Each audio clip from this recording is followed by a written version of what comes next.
पिछले लेक्चर में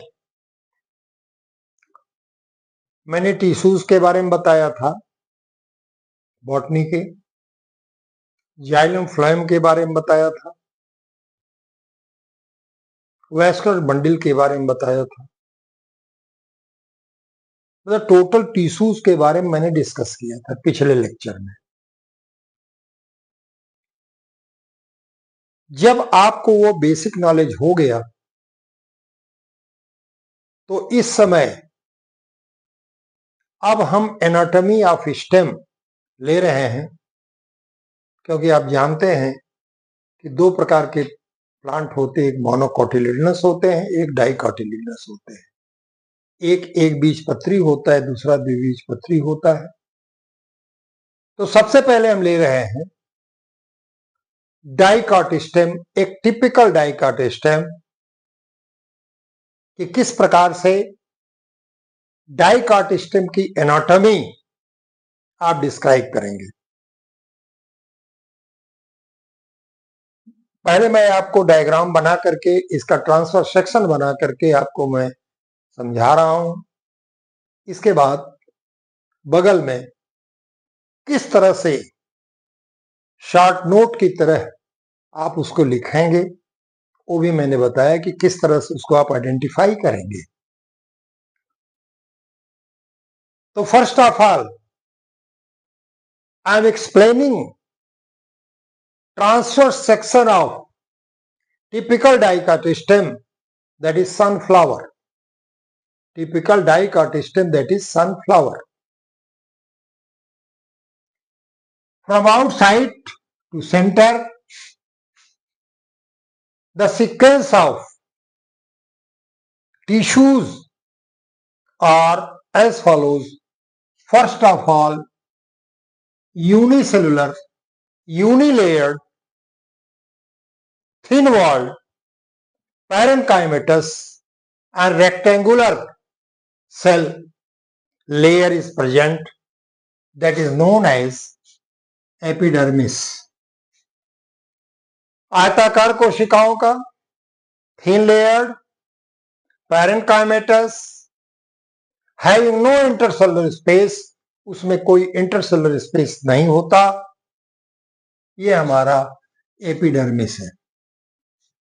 epidermis is covered by cuticle. अब क्यूटिकल का क्या रोल है? To check the rate of transpiration, to check the rate of transpiration. दूसरी चीज देख रहे हैं कि ये आपको मल्टी सेलुलर हेयर्स हैं, multicellular hairs. Dicot stem की ये विशेषता होती है कि उसमें जो हेयर्स पाए जाते हैं but they are multicellular, क्योंकि हेयर जो है रूट में ही पाए जाते हैं, लेकिन रूट का हेयर जो है that will be unicellular and that is due to the elongation of epiblema cell. तो ये डिफरेंस है रूट हेयर में और स्टेम हेयर में। स्टेम हेयर और मल्टी सेलुलर। इसके बाद हमारा टोटल आता है कॉर्टिकल रीजन का, जनरल कॉर्टेक्स। जनरल कॉर्टेक्स को कई भागों में डिवाइड किया जाता है। जनरल कॉर्टेक्स का पहला भाग हमारा है hypodermis. Below epidermis 2 or 3 layered collenchymatous hypodermis present.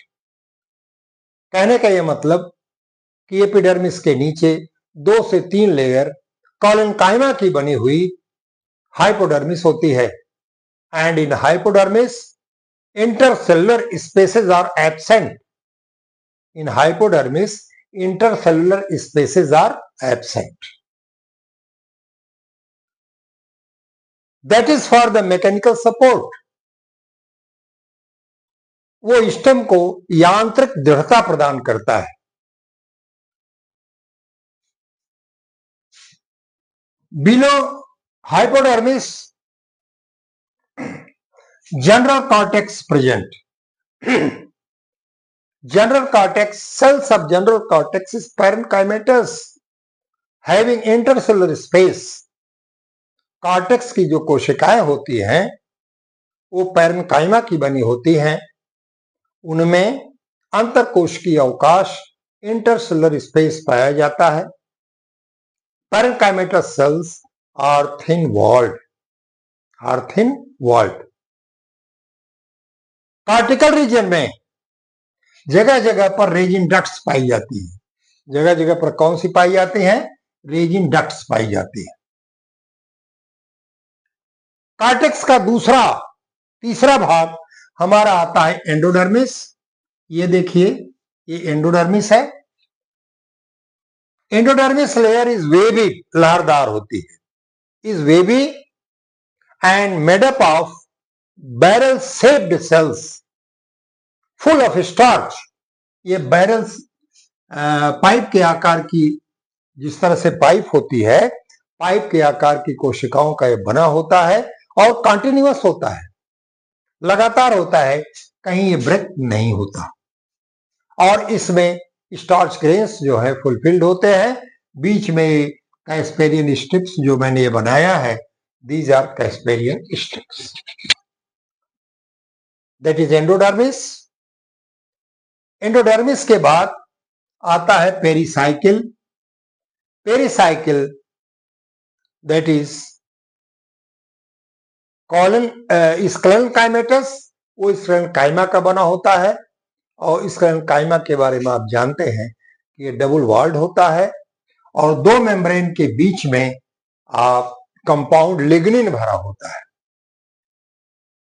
लेकिन डाइकॉट स्टेम में स्क्लेरेनकाइमा की विशेषता यह होती है कि sclerenchyma is found in patches. यहां इस तरह से पैच के रूप में पाई जाती है, कॉन्टिन्यूअस नहीं होती, ये कॉन्टिन्यूअस नहीं होती, माने जगह जगह पर patches, specially found on the upper part of Wester bundle. Wester bundle के ऊपर ये पाई जाती है। इसके बाद आता है हमारा vascular tissue. Vascular bundle conjoint, collateral and open. Open का मतलब होता है कि इसमें कैम्बियम पाया जाता है। सेकेंडरी ग्रोथ होगी। अगले लेक्चर में आपको सेकेंडरी ग्रोथ भी आएगा। अब यहां पर अरेंजमेंट देखिए, phloem, cambium, xylem. Phloem consist of sieve tube, companion cell and phloem parenchyma. Phloem में ये तीन कंपोनेंट होते हैं, तीनों component sieve tube, companion cell और phloem parenchyma. Below phloem cambium present. जब कैम्बियम प्रेजेंट है इसीलिए आप इसको कहते हैं वेस्कुलर बंडल ओपन, जबकि मोनोकॉट में कैम्बियम उपस्थित नहीं होगा। मोनोकॉट में कैम्बियम उपस्थित नहीं है, इसलिए मोनोकॉट के वेस्कुलर बंडल को आप क्लोज्ड वेस्कुलर बंडल कहते हैं, because there will be no secondary growth, उसमें सेकेंडरी ग्रोथ नहीं होगी। कैम्बियम के बाद ये नीचे है आपका जाइलम। जाइलम की दो वेसल्स होती हैं, एक वेसल जाइलम की बड़ी होगी, एक वेसल छोटी होगी। बड़ी वेसल को मेटाजाइलम कहते हैं और छोटी वेसल को प्रोटोजाइलम कहते हैं। In case of stem, xylem is endarch. Xylem is endarch means protoxylem towards outside and metaxylem towards outside and protoxylem towards center. Xylem की vessels, xylem vessels consist of trachea,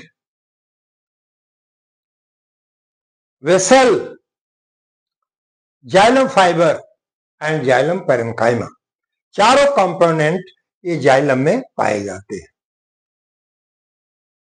That is why this vascular bundle is known as conjoint, collateral and open due to presence of cambium. अब आता है in between xylem, parenchymatous cells are present. These are called medullary rays.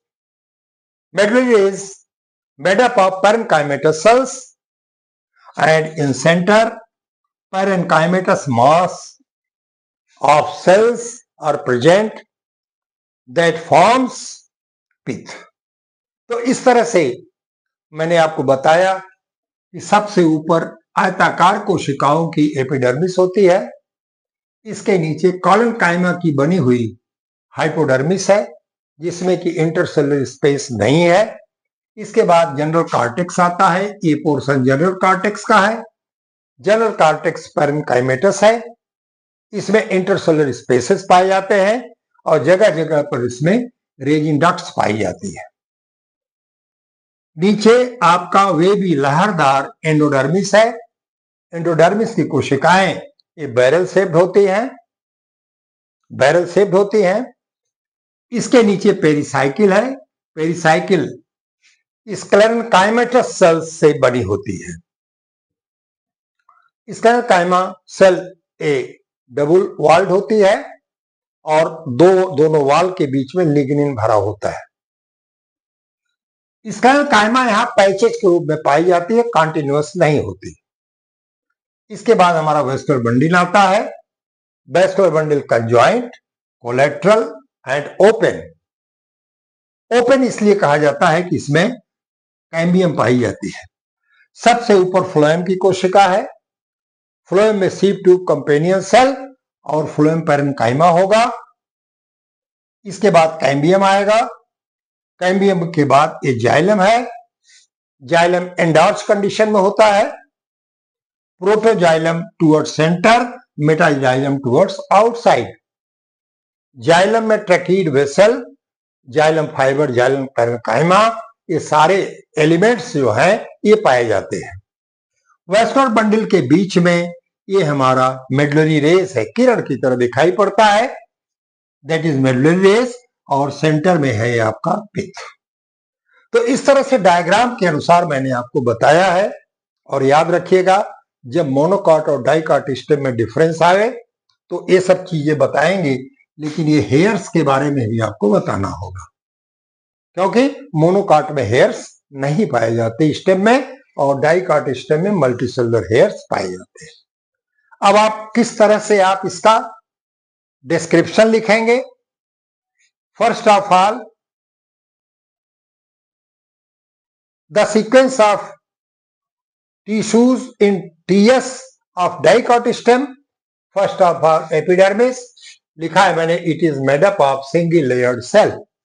It is made up of single layered cell.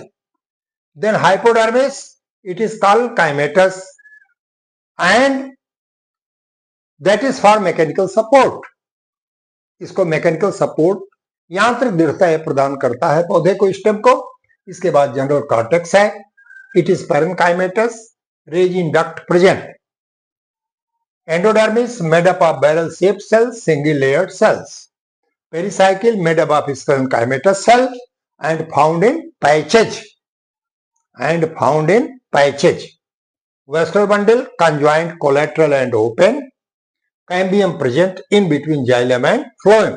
Xylem endarch composed of trachete, xylem fiber, xylem parenchyma. Cambium, strip of cambium present. Phloem composed of sheath tube, companion cell, phloem parenchyma and pith, developed parenchymatous having intercellular spaces. इस तरह से आज मैंने dicot stem का पूरा किस तरह से आप लिखेंगे, किस तरह से आप बच्चों को समझाएंगे, ये मैंने पूरा बताया है। और कुछ बच्चे कमेंट करते हैं कि ट्रांसलेट इट इंग्लिश, लेकिन आपको बताएं कि मैं हिंदी और इंग्लिश दोनों में एक्सप्लेन करता हूं। दूसरी बात, बच्चे नॉलेज की चीज नहीं पढ़ते।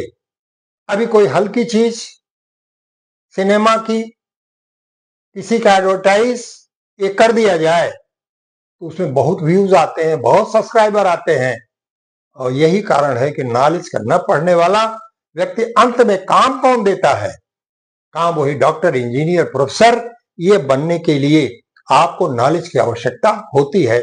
हम आपसे पुनः कहेंगे कि नॉलेज का वीडियो लीजिए, बाहर से लोग 2 लाख 2.5 लाख खर्च करके आते हैं और जब तक उनको बेसिक नॉलेज क्लियर नहीं होता तब तक वो कंपटीशन बीट नहीं कर पाते। तो मैं तो यही कहूंगा कि आप एनसीईआरटी के सारे बेसिक फंडामेंटल्स को क्लियर करें।